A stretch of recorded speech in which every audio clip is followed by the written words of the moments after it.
Welcome to Miss Scarlett. Subscribe and don't miss out on Patreon. Have fun! Beneath the oak pews of the empty church, a discarded pair of pantyhose lay crumpled and unnoticed, entangled with a memory best forgotten. Sunlight from the rose window above showered its sacred hues onto the nylon fabric, igniting in Alfred Morgan a panic that had simmered for days. As the organ's prelude swelled, signaling the commencement of Sunday Mass, Alfred's fingers trembled on the back of the wooden bench, his skin feeling several sizes too large. His anxiety wasn't all due to the impending service. A sense of unease, like a forgotten dream, gnawed at his mind. He shifted his gaze to the sanctuary door, adorned with intricate ironwork, where minutes earlier he had entered, arriving unusually early, his outfit immaculate in a navy blazer and dark slacks, but his pale blue eyes betraying his inner turmoil. Only when the collection plate passed did he realize, with stomach-dropping clarity, what was missing. The pantyhose. His pantyhose, left behind in his rush to transform back into the Alfred everyone expected to see. His fingers tightened around the hymnal as cold sweat beaded along his hairline. For 3 years, he'd maintained a careful ritual. Arrive early, change in the small bathroom into the clothes that felt right, the clothes that made him feel like Marley, the name he'd chosen for his true self. Then, before service, transform back into Alfred. No one ever knew. No one could ever know, not in this conservative congregation where Pastor Williams regularly thundered against the corruption of God's design. "Let us pray," Pastor Williams intoned from the pulpit, his deep voice reverberating through the sanctuary. Alfred bowed his head, but instead of prayer, his mind raced with panic. Should he slip away during communion to retrieve the evidence? Would someone else find it first? The church secretary? One of the choir members? Pastor Williams himself? The service crawled by with excruciating slowness. Alfred sang the hymns mechanically, his voice a hollow echo of those around him. His responses were automatic, years of Sunday attendance guiding him through the familiar liturgy, while his thoughts remained fixed on that small bathroom and what lay hidden there. When the final blessing came, Alfred remained in his seat as others filed past, exchanging pleasantries and making plans for Sunday dinner.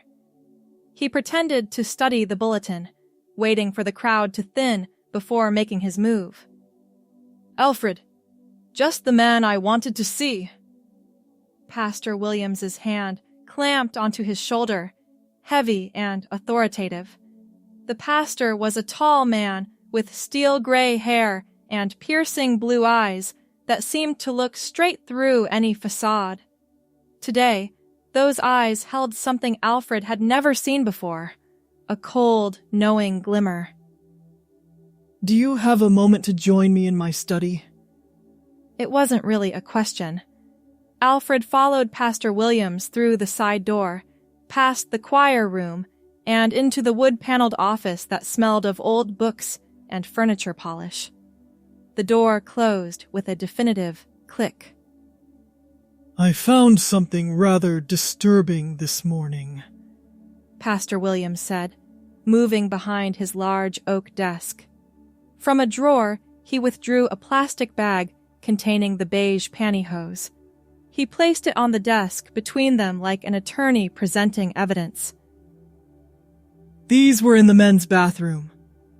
Pastor Williams leaned forward. "I saw you enter the church early this morning, Alfred. Very early. And I saw someone else leave that bathroom. Someone in a red blouse and black skirt. Someone with your build, your height." Alfred's mouth went dry. The room seemed to sway slightly. "Pastor, I can explain. Can you?" Pastor Williams' voice dropped to a whisper. Can you explain why a man I've counseled, a man I've broken bread with, would engage in such perversion? It's not perversion. Alfred's voice sounded strange to his own ears, distant, yet somehow stronger than he expected. It's just me, the real me.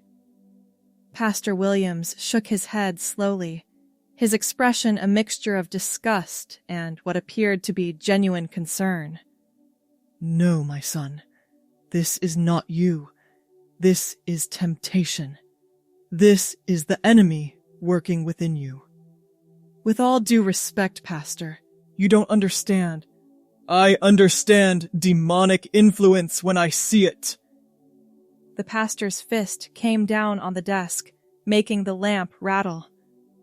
Satan has many ways of distorting God's creation. This compulsion you feel is not natural. It's not from God. Alfred stared at the man he'd respected for years, the spiritual leader whose sermons had guided him through difficult times. But now those same lips were speaking words that cut like knives, labeling the most authentic part of him as evil. What you need, Pastor Williams continued, his voice softening to what he clearly thought was compassion, is spiritual intervention, an exorcism, to cast out these unnatural desires. Alfred almost laughed. The suggestion was so absurd. An exorcism? Pastor, this isn't the Middle Ages. I'm not possessed. You are not yourself. Pastor Williams rose, towering over the desk. The Alfred Morgan I know would never dress in women's clothing. He would never mock God's design. Something has taken hold of you, my son, and with God's help, we will drive it out. Alfred stood as well, finding a steadiness he didn't know he possessed. There's nothing to drive out. This is who I am, who I've always been, even if I've been afraid to show it. The ceremony will be tonight, 8 o'clock, my office. Pastor Williams spoke as if Alfred hadn't said a word. We'll keep this private, for now. I won't involve the elders unless necessary. I won't be here. You will, if you want to remain part of this congregation. The threat hung in the air between them. And I'd hate to think what might happen if word of your activities were to reach your employer. Alfred felt the blood drain from his face. His job at the accounting firm was conservative, traditional, if they knew. 8 o'clock, Pastor Williams repeated, placing the bag with the pantyhose in his desk drawer and locking it. Don't be late. The pastor's office felt empty and cold at 8:15 that evening. Alfred, dressed in a simple white button-down shirt and khaki pants, sat rigidly in a straight-backed chair facing Pastor Williams, who was flanked by Deacon Roberts and Mrs. Winters, the church organist. A small table held a Bible, a crucifix, and a bottle of what the pastor had referred to as blessed oil. We were beginning to think you wouldn't come, Pastor Williams said, his voice echoing in the quiet room. Alfred hadn't planned to. He'd spent the afternoon in his apartment, alternating between rage and despair, between packing his belongings and staring blankly at the wall. In the end, something had drawn him back. Not submission, but a need for resolution, a desire to face the people who thought they could pray away his identity. Let us begin, Pastor Williams intoned, opening his Bible to a marked page. Deacon Roberts, would you lead us in prayer? The older man nodded gravely, bowing his head. Heavenly Father, we come before you tonight to intercede for our brother Alfred, who has fallen under evil influence. We ask that you bind the demons that have taken hold of him, that you cast out the spirits of confusion and perversion." "Perversion?" Alfred interrupted, unable to contain himself. "Is that what you think this is?" Pastor Williams held up a hand. "The demons will resist. They will speak through you, try to justify their presence. But we must be steadfast." He turned to Mrs. Winters. "Begin the hymn." The organist's reedy voice filled the room with, "A mighty fortress is our God," and Pastor Williams approached Alfred, the small bottle of oil in his hand. "In the name of Jesus Christ, I command any unclean spirits to depart from this child of God," he proclaimed, making the sign of the cross on Alfred's forehead with the oil. "This is ridiculous," Alfred said, wiping at the oil. "I'm not possessed. I'm transgender." The word hung in the air, the first time he'd said it aloud to anyone in this church. Pastor Williams continued as if he hadn't heard, his voice rising. "Whatever demons have taken root in this man, whatever spirits of confusion and sexual deviancy have corrupted his mind, I command you to leave him now." As the pastor's ritual continued, growing more fervent with each passing minute, Alfred felt a strange calm settling over him. The fear that had gripped him earlier was dissolving, replaced by a certainty that he had never before experienced. These people, with their prayers and oils and outdated beliefs, had no power over him. They could not exorcise what was not demonic, but divine, the truth of who he was. "Pastor," he said quietly during a pause in the prayers, "this isn't working because there's nothing to exorcise. This is me, the real me, the me God created." "Silence!" Pastor Williams' face had grown red with exertion. "The demon speaks." "No, Alfred is speaking, for the first time in years." He stood up, surprising them all. "But Alfred isn't my name. Not really. Not anymore." "Sit down," Pastor Williams commanded, but there was uncertainty in his eyes now, confusion at this calm defiance. "My name is Marley," she said, feeling the rightness of it wash through her. "And I don't belong here. Not like this. Not with people who see me as possessed rather than as human." Pastor Williams sputtered. "You're sick, Alfred. You need help. I need acceptance. And if I can't find it here, I'll find it elsewhere." Marley turned toward the door.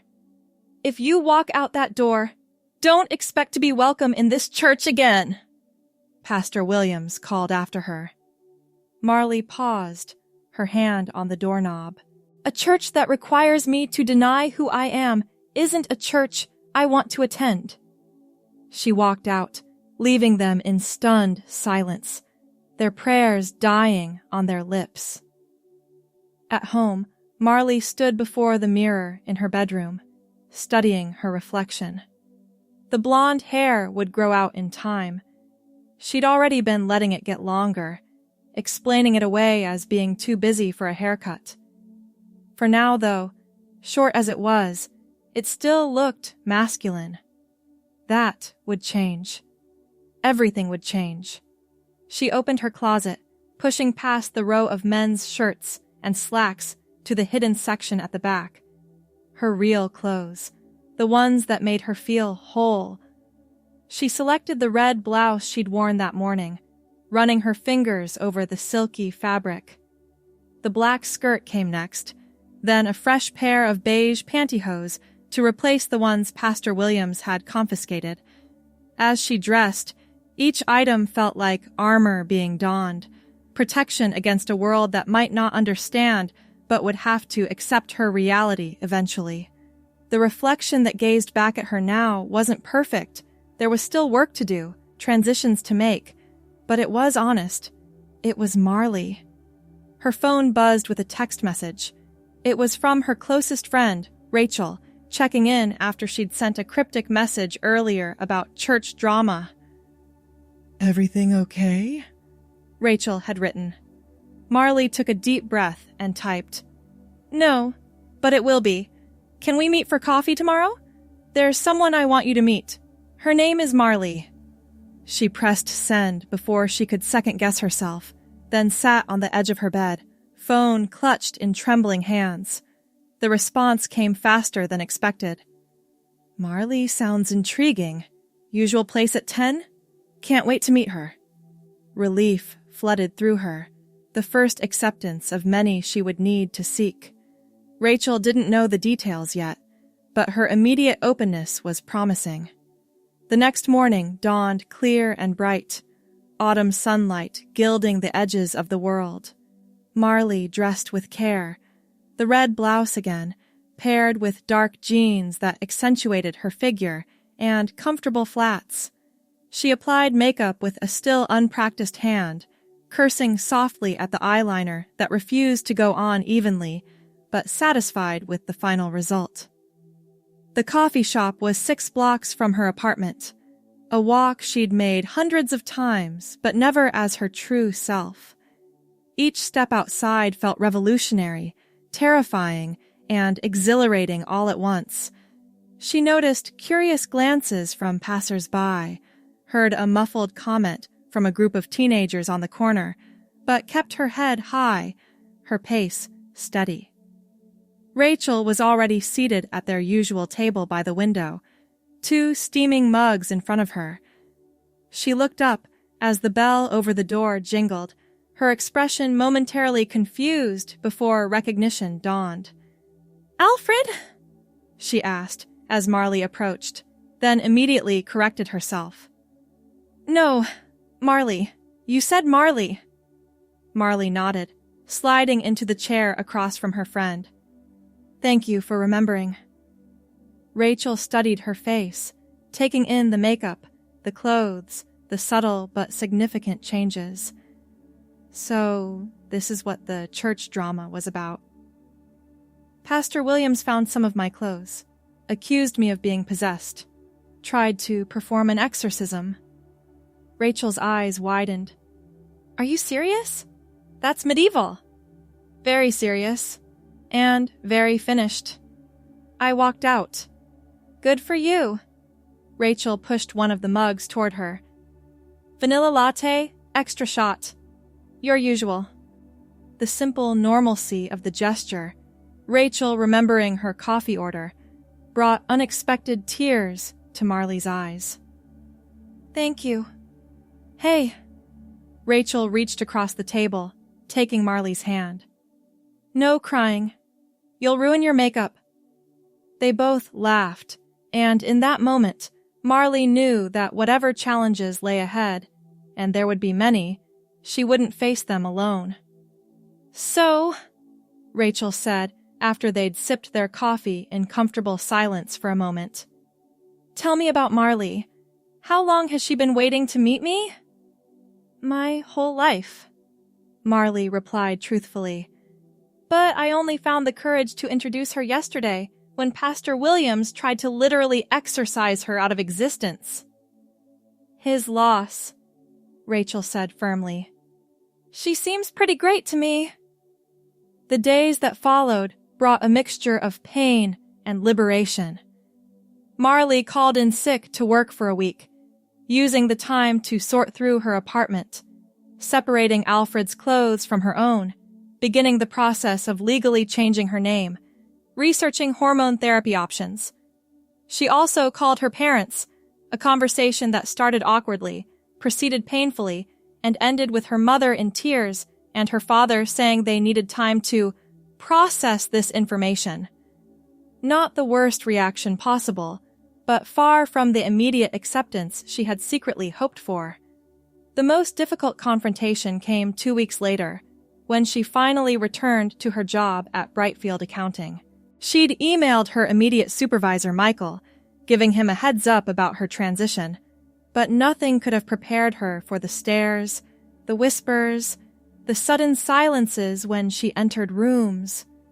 Michael had been professional, if somewhat stiff, assuring her that the company had policies in place regarding gender identity and discrimination. "But you have to understand," he'd added, not quite meeting her eyes, "that this will take some adjustment for everyone." By everyone, she knew he meant the clients, the conservative business owners and investors who formed the backbone of the firm's portfolio, people who might not want their finances handled by someone like her. The next Sunday, instead of attending her usual church service, Marley drove 40 minutes to a small Unitarian congregation on the other side of town. She sat in the back row, ready to make a quick exit if necessary, but found herself welcomed with a warmth that brought tears to her eyes. "We're glad you're here," said a gray-haired woman who introduced herself as Dorothy, handing Marley a bulletin. "First time with us?" "Yes," Marley replied, feeling both conspicuous and oddly at home. "I needed a change." Dorothy's knowing smile suggested she understood more than was said. "Well, we believe everyone has the right to seek truth and meaning in their own way. I think you'll find we're a pretty accepting bunch." The service was different from what she was used to. More inclusive language, references to various spiritual traditions rather than strictly Christian texts, a sermon that focused on compassion rather than judgment. When it ended, Marley found herself lingering for the coffee hour, engaging in conversations where no one seemed to notice, or at least no one seemed bothered by, her appearance. "Come back next week," Dorothy said, as Marley was leaving. "We have a community discussion group that meets after service. This month's topic is authenticity and faith. Sounds like it might be right up your alley." Marley promised she would consider it, knowing already that she would return. Weeks passed, then months. Winter descended with unexpected ferocity, blanketing the town in snow and forcing everyone indoors. Marley welcomed the excuse to stay home, to continue her metamorphosis in private. Her hair grew longer, reaching her jawline now, the blonde strands catching the light when she turned her head. The hormone therapy she'd started was beginning to subtly reshape her face, softening its angles. She maintained her friendship with Rachel, who had become her strongest ally, accompanying her to doctor's appointments, helping her practice her voice, defending her fiercely to mutual friends who expressed confusion or discomfort. "She's still the same person," Rachel would insist. "Just happier now. More herself." Work remained challenging. Some colleagues were supportive, others coldly polite, a few openly hostile. Michael had moved her to a position with less client contact, ostensibly a lateral move, but they both knew it was a demotion. She considered filing a complaint, even consulted with an attorney, but ultimately decided that fighting that battle would drain energy she needed for the more important personal changes she was undertaking. Pastor Williams made one attempt at contact, leaving a voicemail that began as an invitation to return to the church and devolved into another warning about the dangerous path she had chosen. Marley deleted it without responding. Her parents gradually moved from shocked silence to cautious questions. Her mother called weekly now, still stumbling over pronouns but trying. Her father remained distant, but had stopped referring to her transition as a phase or a lifestyle choice, which represented progress of a sort. As spring approached, bringing with it the promise of renewal, Marley found herself thinking about the upcoming Easter service at her new church. Dorothy had asked if she would help with the flower arrangements, an honor that implied full acceptance into the community. She'd agreed immediately, touched by the simple normalcy of the request.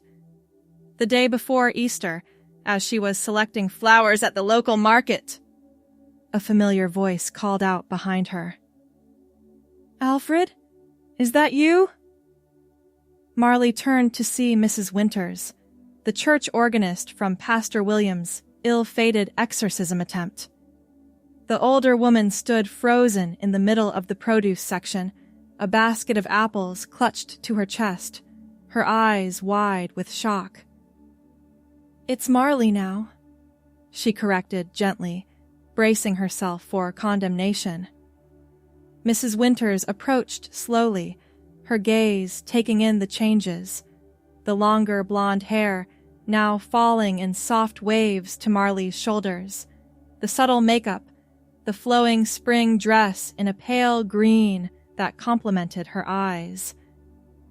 "You look different," Mrs. Winters said finally. "Happier." Of all the responses Marley had anticipated, this wasn't one of them.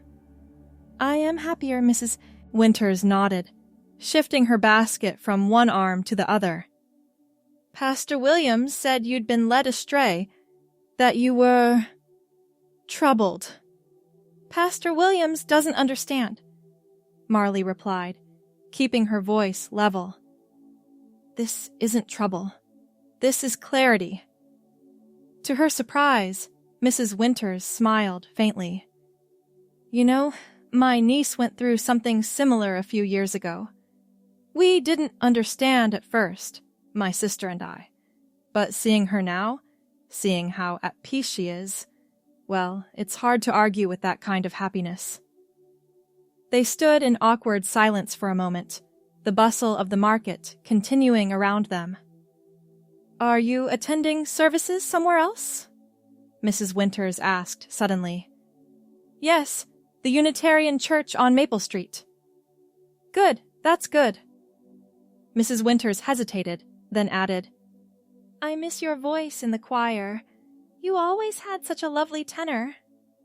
"It's changing," Marley said, touching her throat self-consciously. "Getting higher. I'm working with a voice coach." "I'm sure it's still beautiful." Mrs. Winters glanced at her watch. "I should go. My husband will be wondering where I am." She paused, then reached out to briefly touch Marley's arm. "Take care of yourself, Marley." She walked away, leaving Marley standing amid the tulips and daffodils, a lump in her throat and an unexpected lightness in her heart. It wasn't full acceptance, wasn't a complete bridge across the chasm that separated her old life from her new one, but it was something, an acknowledgement of her humanity, her worth beyond the labels others tried to impose. The Easter service the next morning was a celebration of life and rebirth that resonated deeply with Marley's own journey. The flowers she had arranged adorned the altar, bright blooms in spring colors, symbols of nature's persistent drive toward authenticity and growth. The sermon spoke of transformation, of death giving way to life, of hope emerging from the darkness. Afterward, as she chatted with fellow congregants over coffee and pastries, she noticed a newcomer hovering uncertainly near the entrance. It took her a moment to recognize Deacon Roberts from her former church, looking out of place and uncomfortable but determined. "Deacon Roberts," she greeted him, approaching with a cup of coffee extended as a peace offering. "This is a surprise." He accepted the cup with a nod of thanks, his weathered face etched with what appeared to be genuine concern. "Mrs. Winters mentioned seeing you yesterday. Said you looked well. I wanted to see for myself." "And what do you see?" Marley asked, trying to keep defensiveness from her tone. The deacon studied her, his expression unreadable. "Someone different from the Alfred I knew. someone at peace. I am at peace, she confirmed. More than I've ever been. Pastor Williams still prays for your return, Deacon Roberts said, sipping his coffee. He believes you're lost. I'm not lost. I was lost before. Now I'm found. The deacon nodded slowly, as if weighing her words. I don't understand it. I won't pretend to. But Mrs. Winters' niece, she went through something similar. And Winters says she's happy now. Settled. It's not about understanding, Marley said, gently. It's about accepting that my journey is mine to walk, just as yours is yours. Deacon Roberts drained his coffee cup and set it on a nearby table. I should go. This isn't my church. It could be, Marley offered. There's room here for questions, for doubt, for growth. He shook his head. Too old to change churches now, but thank you. He turned to leave, then paused. For what it's worth, I'm glad you found somewhere you belong. As he walked away, Dorothy appeared at Marley's side. Friend of yours? From my old church, Marley explained. Part of the exorcism attempt. Dorothy's eyebrows rose. And he came here? That's quite a step. A small one, Marley acknowledged. But in the right direction. That evening, after changing out of her Easter dress into comfortable jeans and a soft sweater, Marley sat at her kitchen table with her laptop open before her. She'd been drafting an email to Pastor Williams for weeks, revising and refining it, uncertain whether she would ever send it. Now, drawing strength from the day's encounters, she reread what she had written. Pastor Williams, I hope this email finds you well. It's been almost a year since our last interaction, a year of profound change and growth for me. I want you to know that despite the pain of our last meeting, I hold no ill will toward you or the congregation. You acted according to your beliefs, as I am now living according to mine. I've found a new spiritual home where I am accepted as Marley, where my journey is respected rather than condemned. I have discovered that God's love is wider and more encompassing than either of us might have imagined. You still have my pantyhose. Keep them as a reminder that the people in your pews contain multitudes you may never see or understand, or throw them away. I have no need for them anymore, as I've embraced a life of authenticity that requires no hiding, no changing in church bathrooms, no pretending to be someone I'm not. I wish you peace, Marley Morgan. With a deep breath, she clicked send, releasing the words into the digital ether, releasing herself from the last lingering attachments to a life that no longer existed. Spring gave way to summer, and with it came new milestones. Marley's legal name change became official. She received a promotion at work, a different department entirely, where her analytical skills were valued and her identity was simply accepted as fact rather than topic for discussion. Her parents invited her home for the 4th of July, her first visit since beginning her transition. The day had been awkward, but ultimately healing, her mother having prepared her old room with fresh flowers and her father making a visible effort to use her correct name.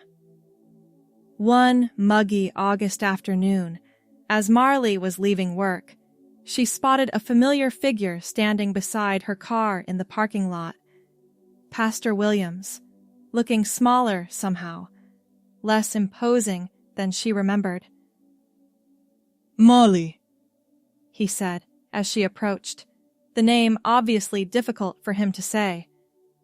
Thank you for agreeing to meet me. She hadn't agreed to any such thing, but she stopped a few feet away, keys clutched in her hand. Pastor, this is unexpected. He looked older, the lines in his face deeper, his shoulders slightly stooped. I got your email several months ago now. I've been thinking about it. And? She prompted when he fell silent. And I don't know what to say. His honesty surprised her. My beliefs haven't changed, but I've been troubled by your words, by the idea that God's love might be wider than I've taught. Marley leaned against her car, crossing her arms. What does your theology say about that possibility? It says that God's ways are higher than our ways, His thoughts higher than our thoughts. Pastor Williams sighed heavily. It also says we see through a glass darkly in this life. Meaning? Meaning that perhaps my vision has been incomplete.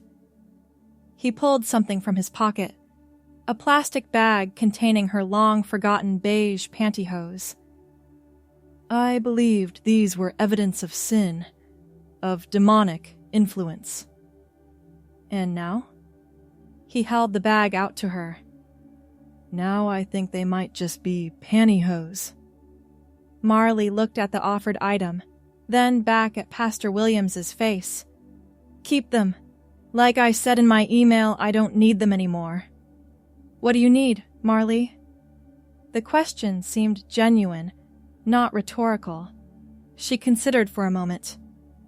The same thing everyone needs. To be seen, to be heard, to be allowed to walk my path without people trying to exorcise my truth away. Pastor Williams nodded slowly, returning the bag to his pocket. The church misses your voice, your presence. Which church? The institution or the people?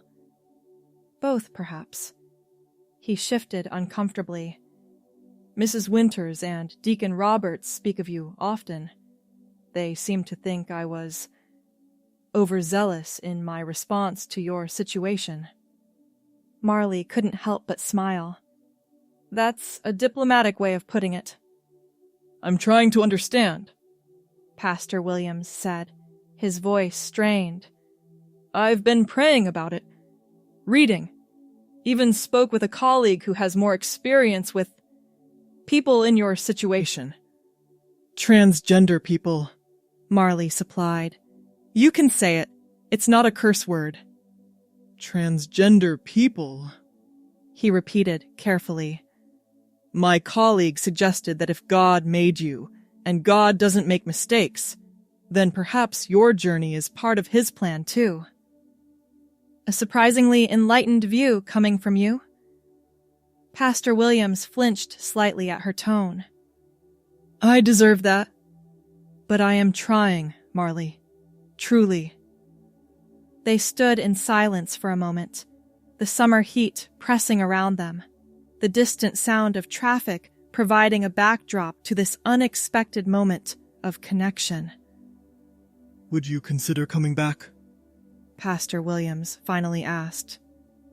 Not to be converted or changed, just to talk, to help me understand. Marley studied him, looking for signs of the judgmental figure who had tried to cast demons from her soul. She saw instead an aging man grappling with challenges to a worldview he'd held unchallenged for decades. Not as a congregant, she said firmly.